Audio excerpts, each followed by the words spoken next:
think how ironic that Whoopi Goldberg and Joy Behar and the rest of the ladies on The View spend their time calling Republicans the conspiracy theorists. But they have been wrong about everything they have said over the last couple of years. After months of courtroom theatrics, viral mayhem, and frantic damage control from ABC higher-ups, Karoline Leavitt has pulled off the unthinkable. She's just won her jaw-dropping $800 million defamation suit against The View. Yes, you read that right. The once untouchable daytime juggernaut has taken the hardest hit in its history. And Whoopi Goldberg, Joy Behar, and Sunny Hostin? They're stunned. Their credibility? Cracked. Their network? In full-blown crisis. And Karoline? She didn't just win. She changed the entire game. This isn't just a personal victory. This is a seismic moment, a cultural reset where someone finally stared down legacy media and declared, no more. So, how did it come to this? What exactly did The View say to ignite this legal firestorm? And how did Karoline flip a viral media hit job into an $800 million legal knockout? Strap in, because this one's a roller coaster. But before we jump into the chaos, make sure to smash that like button, tap subscribe, and stick around. Because what you're about to hear might just alter the way you see daytime TV forever. Subscribed already? Perfect, let's unpack this. Like most media meltdowns on The View, it began with a smirk, a condescending glance, and a jab so polished it could have been scripted. Karoline Leavitt wasn't walking into that studio blind. She knew what it was, a minefield where right-leaning voices, especially women, were often caricatured, not heard. But she walked in anyway, confident suit, calm demeanor, voice steady. She came to talk about national defense, civic engagement, and policy. The mission? Deliver facts, speak up, hold her ground. What she got? A live ambush dressed up as daytime banter. They really don't like this woman. She's a good communicator. And so Joy Behar just offered her analysis on why Leavitt was picked for the role. Joy Behar led the charge. She squinted across the table, her voice thick with sarcasm, and leaned in with that signature smirk sharp enough to sour cream. Come on, Karoline's not here for her intellect. Trump probably just thinks she's a 10. The studio erupted, not with chuckles, but with the kind of laughter designed to cut. Applause, snorts, mocking grins. It all landed like punches. Then came Sunny Hostin, not even waiting for the noise to die down before tossing in her own grenade. Let's be honest. This isn't about qualifications. She's just a poster child for privilege. End of story. It was a pile-on with no shame. And just when it seemed the worst had passed, Whoopi Goldberg leaned back, arms crossed, and dropped the line that would light the legal fuse. If it weren't for wokeness, you wouldn't even have a job. Boom. That was the spark. The clip exploded online. Within hours, hashtags like Karoline's setup and The View Unhinged were trending across platforms. But Karoline? No flinching, no ranting Twitter thread, no tearful Instagram live. She adjusted her blazer, took a slow sip of water, and smiled. I am stating facts that your colleagues have stated in the past. Okay, now, as I'm for sorry, this guys. debate, We're going to come back out to the panel. Karoline, thank you very much for your time. These women are completely out of touch with reality. And you're right, ABC should wake up. Echoed the sentiment that President Trump is a democracy. And if you're a deranged lunatic and you're mentally ill, you will believe that lie. And yes, you will take political.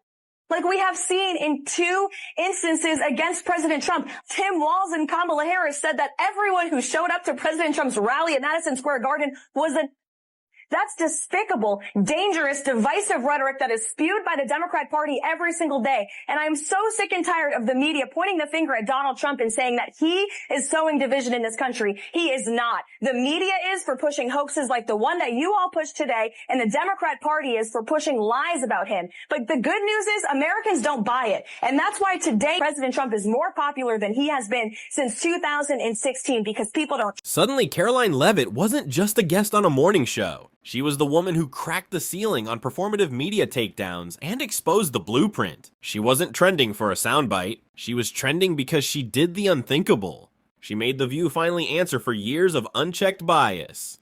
And this was only the beginning. The moment the lawsuit made national headlines, the mood inside ABC flipped from smug to scrambled. Behind the glam sets and glittering lights of The View, panic was spreading like wildfire. Suddenly, the people who loved to talk were whispering, and the people who loved to laugh They were dead silent. According to multiple insiders, the first to crack was Whoopi Goldberg. Yes, Whoopi, the queen of clapbacks, the untouchable moderator, the woman who once said, "I've said worse and walked away fine." Not this time. Whoopi reportedly reached out to a former colleague, someone who had worked both with her and Karoline. The message was soft, almost nervous. "Can we sit down? Just talk. This doesn't need to go further." Except it already had. Then came Joy Behar. She's known for being brash, unapologetic, and fearless on air. But behind the scenes, totally different energy. Sources say Joy personally called one of Karoline's lawyers. Yes, you read that right, and asked if there was any way they could resolve things without more damage. She allegedly offered to write a statement, maybe even a public apology. It was desperate. And Sunny Hostin? Well, she wasn't trying to patch things up with words, she was crunching numbers. Because Sunny, the only trained legal expert on the show, knew exactly what was coming.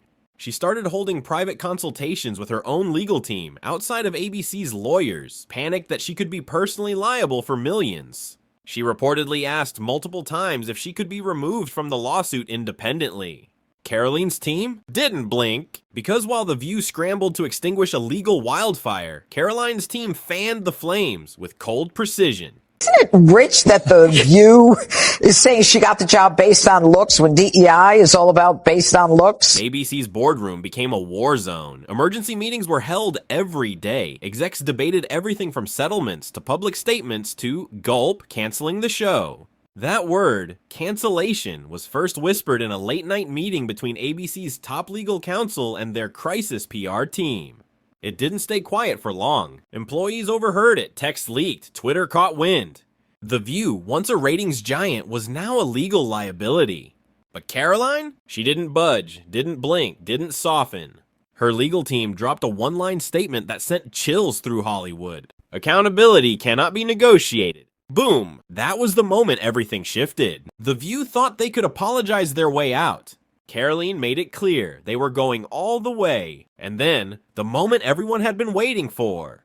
The courtroom lights, the cameras outside, the reporters fighting for seats, the legal showdown that no one thought would actually happen. Karoline Leavitt versus The View finally began. And let me tell you, it felt more like the Oscars than a lawsuit. Karoline walked in like a force of nature. Sleek navy suit, calm demeanor, not a hair out of place, no entourage, no dramatics.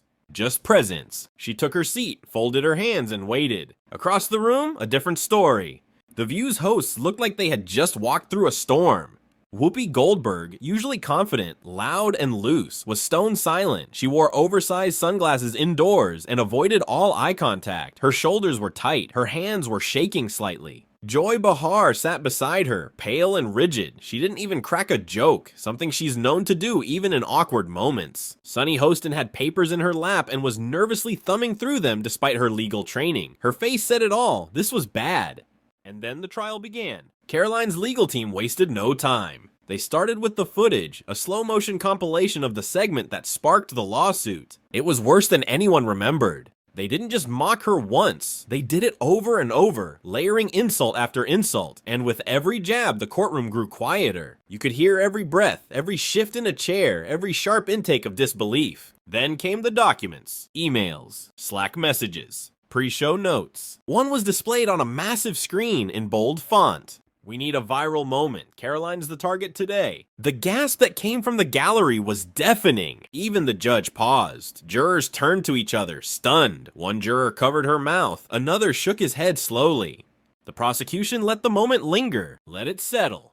And then they dropped the cherry on top, a behind-the-scenes voice memo recorded after the taping where a producer was caught saying, "We got what we needed. She cracked. Camera caught everything." Except Karoline hadn't cracked. She sat there, composed, watching it all play out like a documentary she'd already seen 100 times.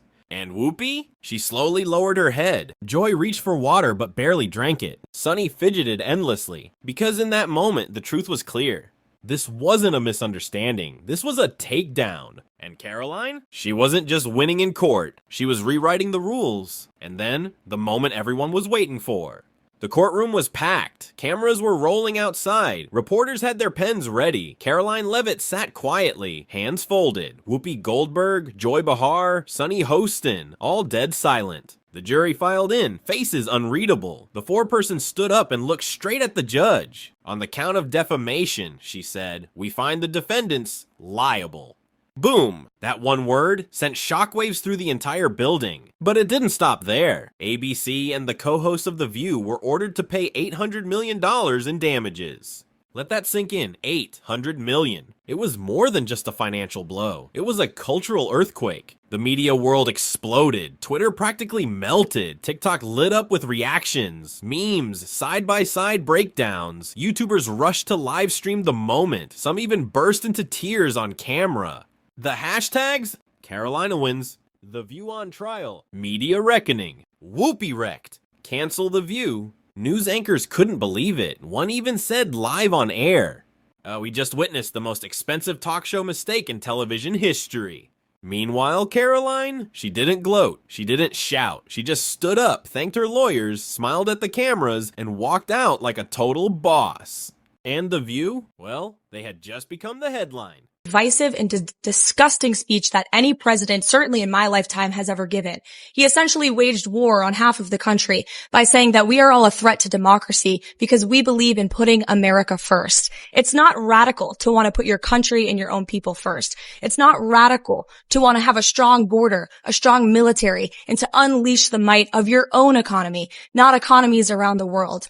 You know, we have seen cultural Marxism trickling its way through every institution in this country. The public school system, the higher education university system, Hollywood, big tech, the corrupt mainstream media that I fought against in President Trump's White House are indoctrinating my generation of Americans into hating our country, hating one another based on race and gender and sex and all of this other BS, quite frankly. The morning after the verdict, chaos. Inside ABC's headquarters, panic mode hit a new level. Sources say top advertisers, including some major global brands, pulled their sponsorships within hours. PR teams were overwhelmed. Legal teams were on 24-hour watch. Executives were reportedly arguing over whether The View should be rebranded or completely shut down. One internal memo was leaked. It read, "We underestimated this guest. We underestimated this lawsuit, and now we're facing the worst PR crisis in network history."